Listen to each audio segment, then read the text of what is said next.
The quaint towns that cover the more than 100 miles of islands on the Outer Banks bring in an estimated 5 million tourists each year. But it's not just the beaches and the ocean surf that bring people to the area. Lindsay Oliver shows us how some people are looking for a little more adventure.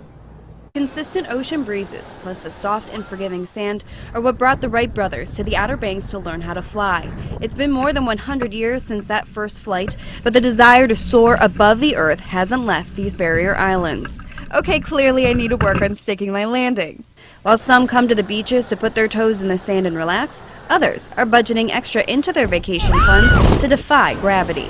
Skydive OBX allows the extreme daredevil tourists to take their flying lessons or falling lessons 9,000 feet above, giving you an incredible view.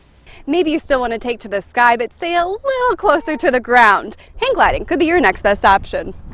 The Wright brothers flew here. That's the biggest reason I think that people enjoy coming out. Common misconception that you think it's going to be a lot like skydiving, but really it's very, very serene. You know, you walk and then you jog and then you become airborne, and then it's nothing but air between you and the ground. Soaring and crashing through the dunes at Jockey's Ridge State Park will cost you about $100 per person, which can be a pricey outing for the whole family. But still, Kitty Hawk Kites instructor Richard Westmoreland says they see between 90 to 100,000 people each year. This alone is one of man's oldest dreams, you know, so it's very enticing for families who want to come out and enjoy the experience together.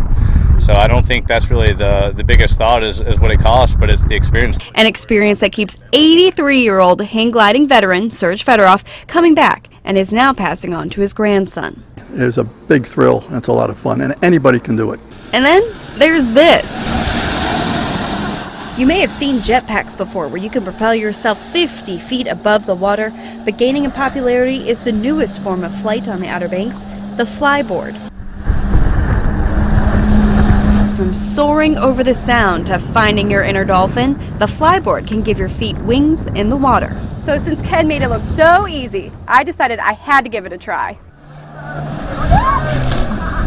It wasn't. Fall after fall after fall. I worked to get my balance, and finally I soared, well, at least for a few seconds. Don't worry, the crashes didn't hurt. A lot of people can do it in 10 minutes and fly.